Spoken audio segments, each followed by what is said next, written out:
বাংলাদেশের মানুষদের মধ্যে একটা প্রশ্ন খুবই শঙ্কার এবং উদ্বেগের যে কি হতে যাচ্ছে বাংলাদেশের ভবিষ্যৎ। ভারতের বেশ কিছু মিডিয়া বলছে যে তাদের সামরিক প্রস্তুতি রয়েছে, বাংলাদেশের বর্ডারগুলোতে তারা জড়ো হচ্ছে, 50,000, 60,000, 70,000 মিলিটারিরা সেখানে অবস্থান করছে, বিশেষ করে আসাম বা এদিকে পশ্চিম দিনাজপুর সহ।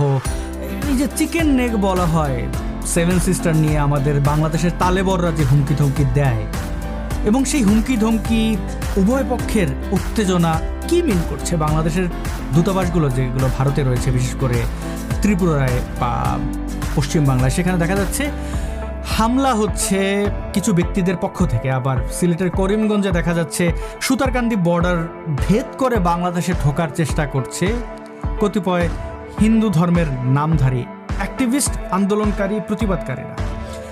বাংলাদেশের তালেবরদের পক্ষ থেকে 7 সিস্টার ভেঙে দেওয়া, খাইয়ে দেওয়া, এসব কথাবার্তা তো আমরা অনেক আগ থেকেই শুনতে পাচ্ছি। বিশেষ করে ইউনূস ক্ষমতা নেওয়ার সময় থ্রেট করেছিল বাংলাদেশ শান্ত না থাকলে 7 সিস্টার শান্ত থাকবে না, এবং তার যে অপদেষ্টা এবং মবন্বয়করা রয়েছে তারা ইউনূসের চেয়ে আরও কয়েক কাঠি এগিয়ে গিয়ে 7 সিস্টার খাইয়ে দেব, ভারতের মসনদ দখল করব, দিল্লি দখল করব, গাজওয়াতুল হিন্দ, খিলাফত, কত কিছু আমরা দেখলাম এই তালেবরদের কাছ থেকে। আমি মুরগির গলা চেপে ধরতে চাই 7 সিস্টার আমি আমার বাংলাদেশের ম্যাপের সাথে চাই।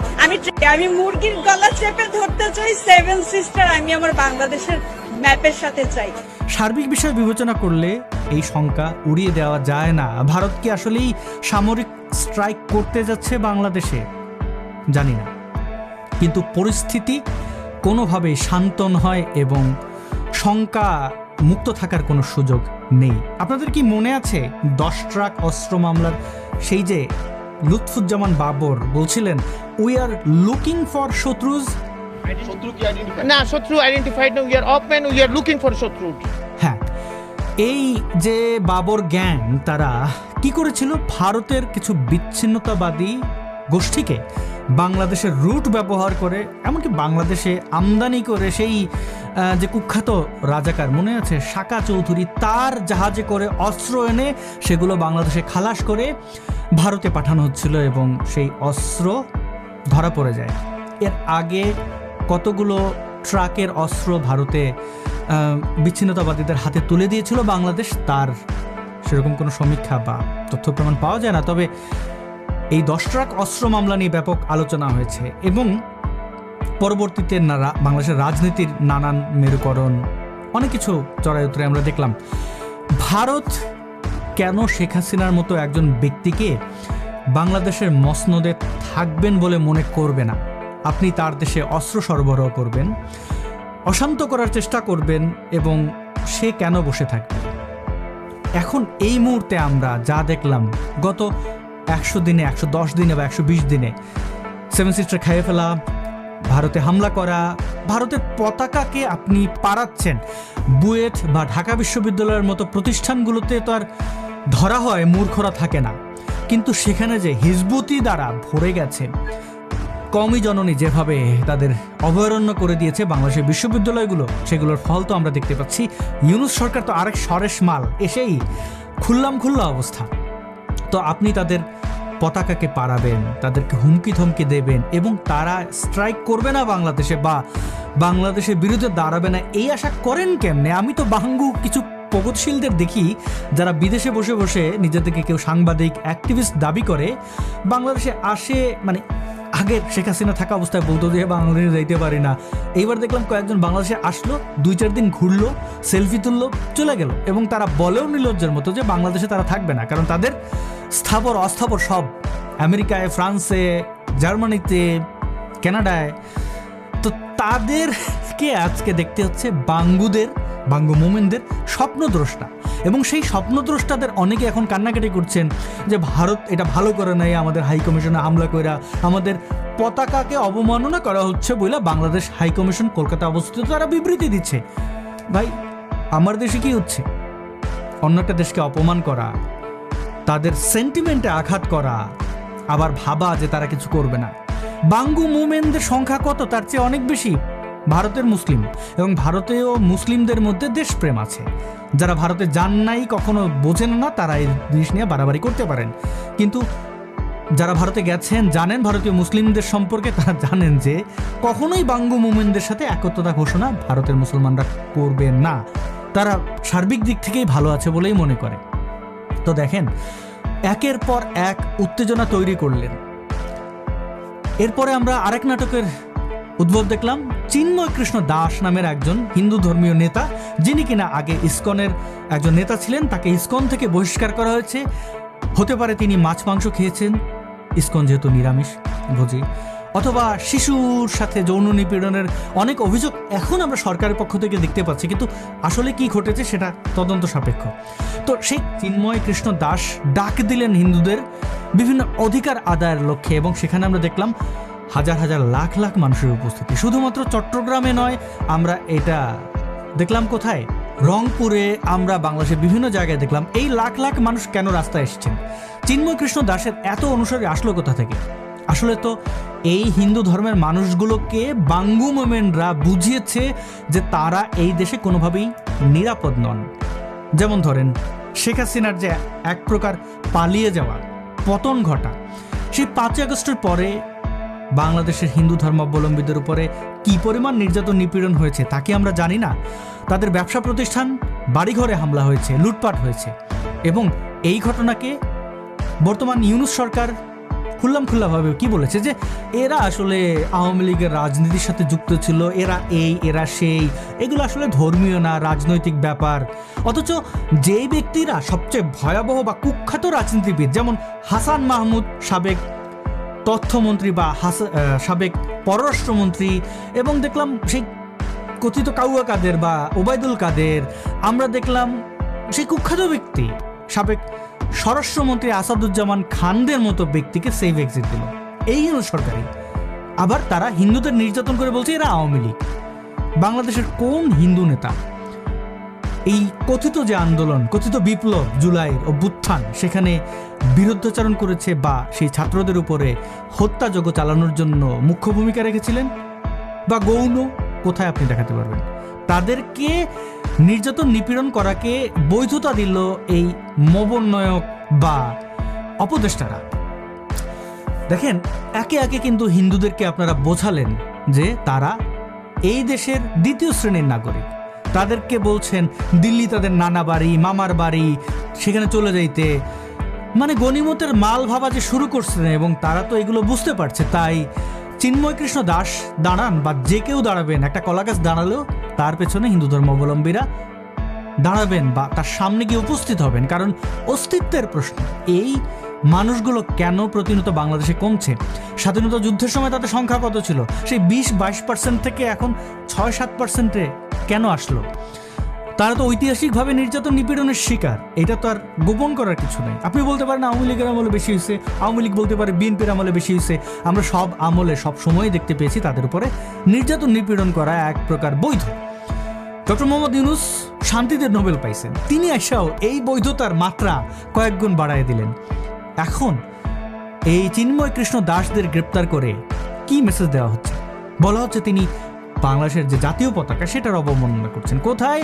চট্টগ্রামের চেরাগির মোড়ে দেখা যাচ্ছে কতিপয় ব্যক্তি ওম খচিত একটা পতাকা, বাংলাদেশের পতাকা, মানে বাংলাদেশের পতাকা, সো-কল্ড পতাকা কেন বলছি, কারণ ওই পতাকায় 4 তারা আছে। বাংলাদেশের পতাকায় 4 তারা আসলো কবে থেকে? এখন আপনি এটাকে পাকিস্তানের পতাকা বলতে পারেন, উগান্ডার পতাকা বলতে পারেন, বাংলাদেশের পতাকা কোনোভাবেই না।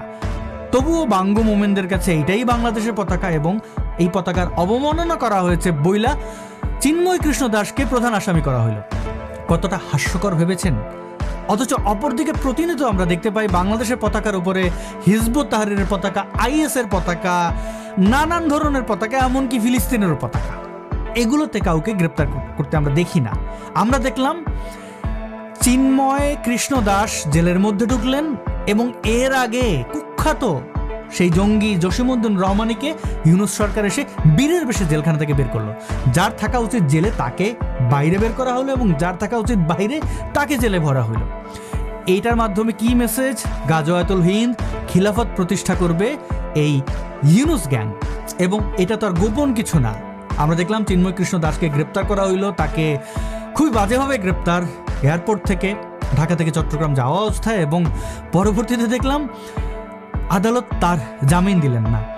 আওয়ামী লীগের আমলে বিচার ব্যবস্থা পঙ্গু করে দেওয়া হয়েছে বইলা আনিসুল হক সাবেক এই আইনমন্ত্রী তারে গ্রেপ্তার করা হইলো, অথচ ইউনুস সরেশমাল মানে আসিফ নজরুল মানে এই তাই তিনি তো আইন উপদেষ্টা সহ আরও অনেকগুলো ব্যাপার দায়িত্বে তিনি রয়েছেন, একজন সরেশ উপদেষ্টা। তো তিনি চিন্ময় কৃষ্ণ দাসের ব্যাপারে নিম্ন আদালতকে যে নির্দেশনা দিয়েছে নিম্ন আদালত তাই করেছে, এবং সাধারণ হিন্দু ধর্মাবলম্বীরা বুঝলেন যে এইটা চিন্ময় কৃষ্ণ দাসের সাথে অন্যায় হচ্ছে, তারা গাড়ি থামানোর চেষ্টা করলেন। আদালতের নির্দেশনা থামানোর ক্ষমতা কার আছে? ইমোশনের জায়গা থেকে তারা গাড়ি থামিয়ে প্রতিবাদ করেছেন। তাদের উপরে বেধড়ক নির্যাতন পেটানো এগুলো হইল, এবং এর কিছুদিন আগেই কিন্তু হিন্দুদের উপরে কি হইল, হাজারি লেনে তাদের উপরে গণহত্যা চালানোর উদ্দেশ্যে সিসিটিভি ক্যামেরা ভেঙে যেভাবে নির্যাতন করা এবং লুটপাট হয়েছে, এবং তাদের শত শত শ্রমিকদেরকে গ্রেপ্তার করা হয়েছে হিন্দু ধর্মাবলম্বীরা যারা ওইখানে স্বর্ণের কাজ করতো, কেউ অ্যাসিডের দোকানে কাজ করতো বা কেউ ওষুধের দোকানে, তাদেরকে গ্রেপ্তারের মধ্য দিয়ে হিন্দুদের আতঙ্কে ফেলাই দেওয়া হলো। হিন্দুরা কোণঠাসা হয়েই তো এই চিন্ময় কৃষ্ণ দাসকে যেন গ্রেপ্তার করে এইভাবে জেলে পাঠানো না হয় সেটার প্রতিবাদ করেছিলেন।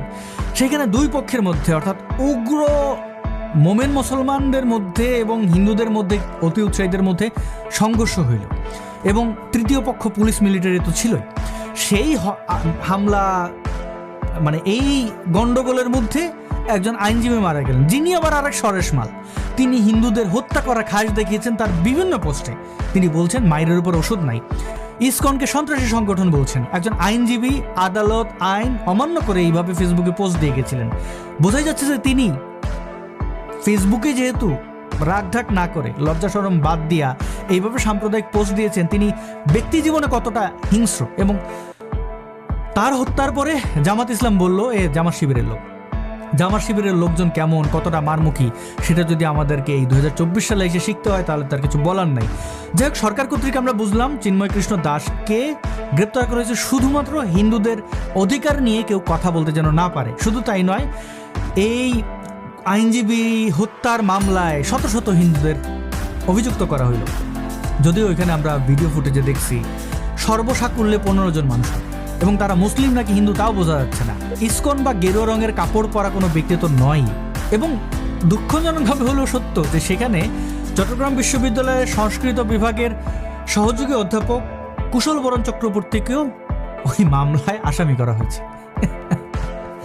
চিন্তা করেন, একজন বিশ্ববিদ্যালয়ের শিক্ষক নাকি কারে না কারে মারতে গেছে, উস্কানি দিছে। যাই হোক, একের পর এক আমরা দেখলাম তাদের এই অপচেষ্টা, অর্থাৎ হিন্দু নিধন, ভারতের বিরুদ্ধে স্লোগান দেওয়া, 7 সিস্টার খাইয়ে ফেলবো, আবার গাজওয়াতুল হিন্দ, এবং অপচেষ্টা ও কথিত বিপ্লবীদের ভারত বিদ্বেষ এবং হিন্দু বিদ্বেষ তো স্পষ্ট। তাদের এই চক্রান্ত এখানে শেষ হলেই পারত, কিন্তু না, তারা ভারত বিদ্বেষের অংশ হিসেবে প্রথম আলো এবং ডেইলি স্টারের সামনে গিয়ে মব লিঞ্চিং শুরু করলো, সেখানে গরু জবাই করলো, এবং এই পত্রিকাগুলোর অফিসে সেই গরুর মাংস প্রেরণ করবে বলে ঘোষণা দিল। খুব ঠান্ডা মাথায় চিন্তা করলে আপনারা বুঝতে পারবেন কতটা হিন্দু বিদ্বেষ থেকে এটা করা হয়েছে। ভারতের মানুষজন গরু নিয়ে কিভাবে দেখে, কিভাবে জানে, তার চেয়ে বড় কথা বাংলাদেশের হিন্দু ধর্মাবলম্বীরা গরুকে তাদের পূজনীয় মনে করে। তো বাংলাদেশের মাটিতে বসে আপনি গরু জবাই করছেন এবং প্রথম আলোর অফিসে সেই মাংস পাঠানোর খাস দেখাচ্ছেন। প্রথম আলোর অফিসে কি শুধুমাত্র মুসলমানরাই চাকরি করেন? সেখানে কি হিন্দু, বৌদ্ধ, খ্রিস্টান নাই? চিন্তা করুন সেই অফিস কর্মীর কেমন লাগে। এবং বাংলাদেশের মুসলমানদের এই উগ্রতা দেখে এই দেশের হিন্দুদের কেমন লাগছে? তারা কি এই দেশের নাগরিক বা এই দেশের নিরাপদ মনে করতে পারছেন?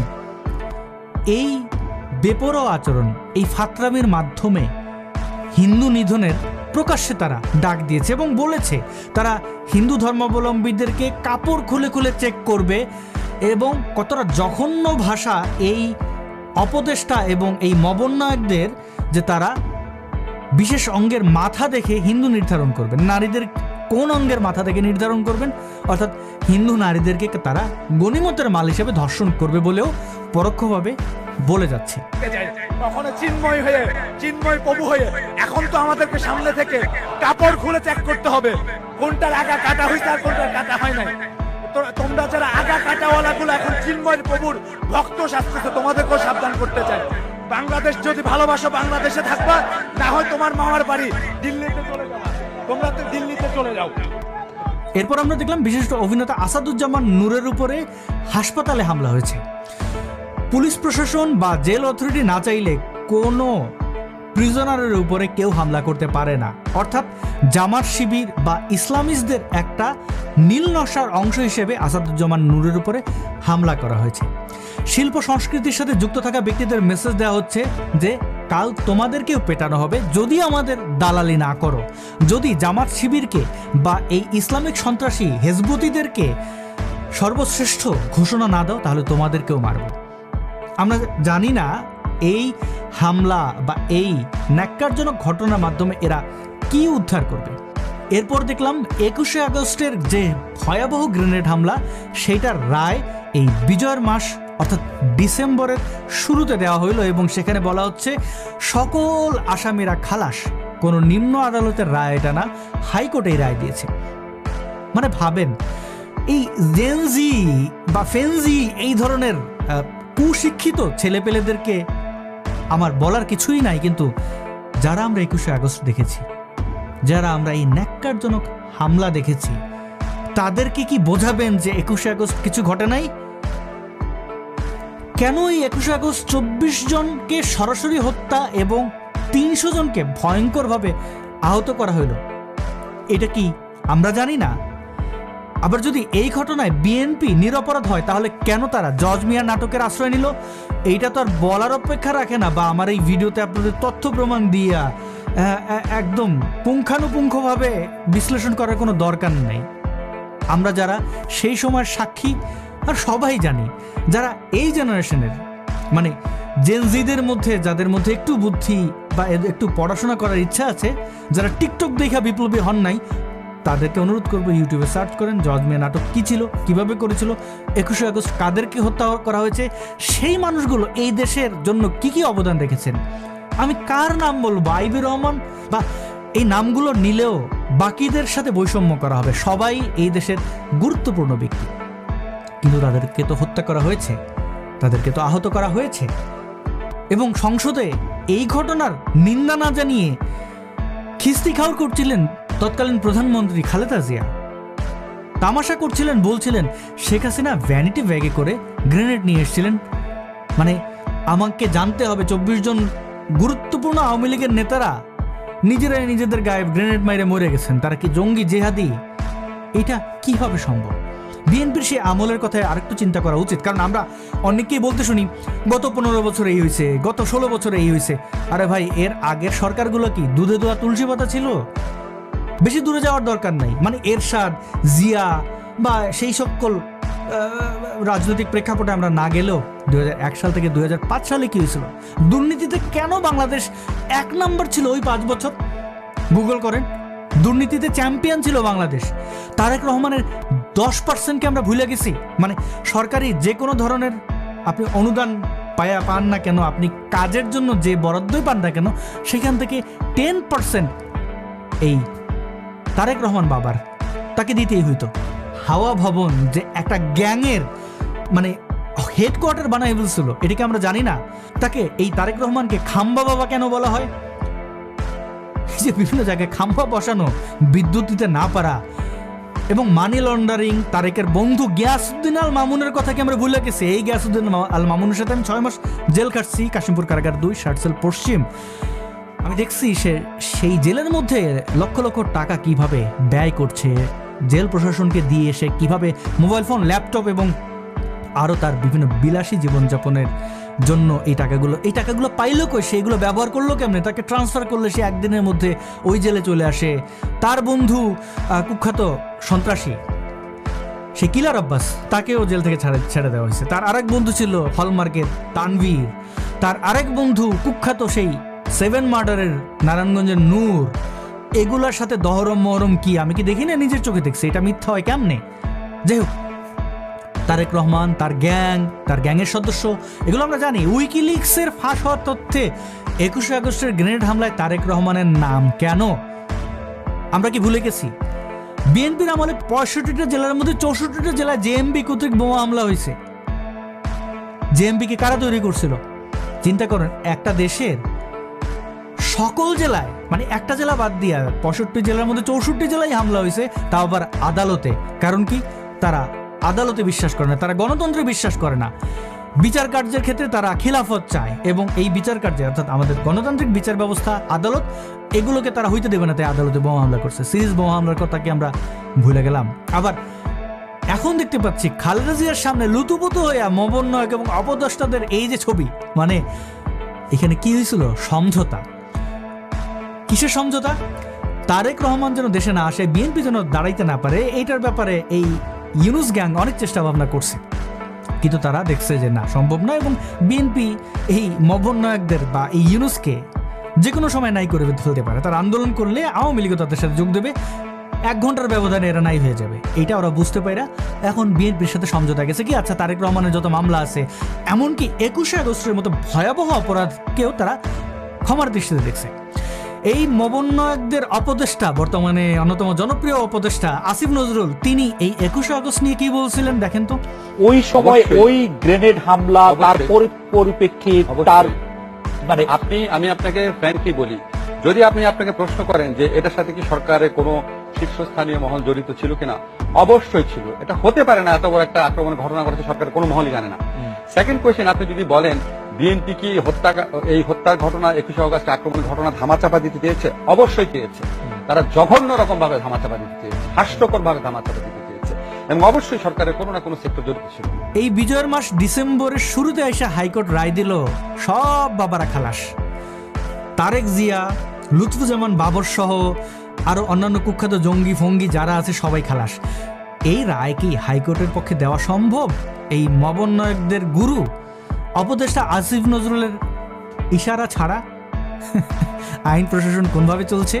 অর্থাৎ ওই যে তারেক রহমানের সাথে চুক্তি করা, টাকা পয়সাও বোধহয় তারা কিছু দিছে নিছে, যাই হোক, এইবার তারা সকলকে খালাস দিয়ে দিল, এবং তারা একটা সেফ এক্সিট চায়। উপদেষ্টা বা অপদেষ্টা আসিফ নজরুল কেমন ব্যক্তি, কি তার অবস্থান, তার অতীতের অবস্থান এবং বর্তমান অবস্থান বুঝতেই পারছেন।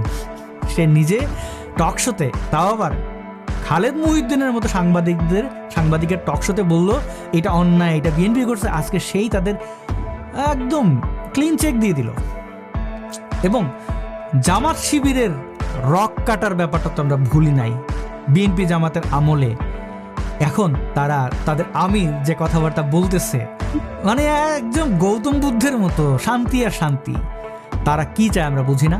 তারা রাষ্ট্র ক্ষমতায় আইসা এই কথাগুলোর পুরো উল্টা অবস্থান তারা নেবে।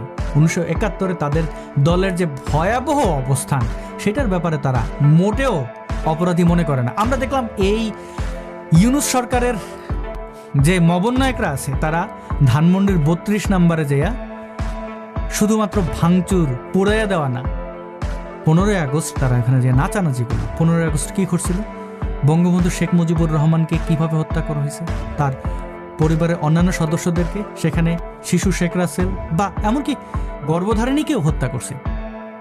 এখানে যে ব্যক্তিরা এই হত্যাকাণ্ডে অবস্থান নিয়েছিল, ভূমিকা রেখেছে, তারা তাদের ব্যক্তিত্ব সম্পর্কে আপনাদের দ্বিতীয়বার প্রশ্ন করতে হবে। তারা কেমন মানুষ, কতটা ভয় বঙ্গবন্ধুকে পেলে এই অপরাধ করতে পারে। ধরে নিচ্ছে বঙ্গবন্ধু বাকশাল কায়েম করছেন, খুব খারাপ। শেখ রাসেল করছিল কি? মায়ের পেটে থাকা ওই সন্তানরা করছিল কি? নারীরা করছিল কি? তাদেরকে হত্যা কেন করছে? তারা আতঙ্কিত ছিল বঙ্গবন্ধুর পরিবারের কেউ যদি বেঁচে থাকে, তাহলে এই যে মহান মুক্তিযুদ্ধে আওয়ামী লীগের অবস্থান, তাদের ভূমিকা, এগুলোকে নৎসাৎ করা যাবে না, তাই সপরিবারে হত্যা। শেখ হাসিনাকে আপনি পরিবারতন্ত্রের মধ্যে ফেলতে চাইলে, আমি তাকে পরিবারতন্ত্রের মধ্যে ফেলতে চাই না, কারণ তিনি শুধুমাত্র তার বোন শেখ রেহানাকে পেয়েছেন, আর সকল পরিবারের সদস্যকে হত্যা করেছে সেই সকল ভয়ঙ্কর হত্যাকারীরা। এবং পরবর্তীতে জিয়াউর রহমান থেকে শুরু করে অনেকে আইসা সেই হত্যাকে বৈধতা দিয়েছে। একজন স্বজন হারানো মানুষ, সবকিছু হারানো মানুষ, তারে আপনি বাংলাদেশ বা বিএনপি জামাতকে নতুন করে কি শেখাবেন? তার উপরে আপনি গ্রেনেড হামলা করছেন, এর আগে তার পরিবারের সদস্যদের শেষ করে দিয়েছেন, তারপরে তার কাছ থেকে আপনি গণতন্ত্র আশা করেন কোন যুক্তিতে? তিনি যেভাবে দেশ চালাইছেন গত 15 বছর, বলতেছেন স্বৈর শাসক, স্বৈরতন্ত্র। এইটার নায়ক কারা? তারেক জিয়া বাবররা না, খালেদা জিয়া না, জামাত শিবির না, আমাকে আজকে এসে নতুন করে আপনাদের কাছ থেকে ইতিহাস শিখতে হবে যে মমন নায়করা বগল বাজাচ্ছ, ভারতের বিরুদ্ধে যুদ্ধ ঘোষণা করে দিলা, পাল্টা আসলে পালাইতে পারবা তো? ইউনুস বলতেছে কথায় কথায় ছাত্ররা আমাদের ডাইকা আনছে, ভালো না লাগলে বলেন চলে যাবো বললেই কি চলে যাওয়া যায়? আপনি কই যাবেন? মমন নায়করা কই যাবে? কতগুলো যাবে? কয়টা বিমান আপনাদের জন্য রেডি? মমন নায়কদের বাবা মা আত্মীয় স্বজন ফুলে ভেবে যখন এখন তাদের দেখতে পাচ্ছি, মানে বিশাল বিশাল কলা গাছ থেকে এখন তারা বট গাছে পরিণত হয়েছে, তারা কই যাবে? এত সহজ? আর এই বাঙ্গু মোমেন্টগুলা যারা লাফাচ্ছে ধর্মীয় সন্ত্রাসীদের উস্কানিতে, আপনারা করবেন কি? ঢিলাগুলো বিক্রি করবেন নাকি গরু বন্ধাবেন? মানে আপনাদের তো আর কাজ নাই কিছু। শুনতে খারাপ লাগলেও এইটাই তো সত্য। আপনাদের কাজ কি? আপনারা কি করছেন? সন্ত্রাসী ইলিয়াস বা সন্ত্রাসী ওই পিনাকির উস্কানিতে আপনারা লাফান। আপনাদের নিজের কোনো বুদ্ধি, মানে চিন্তা করার কোনো ক্ষমতা আছে?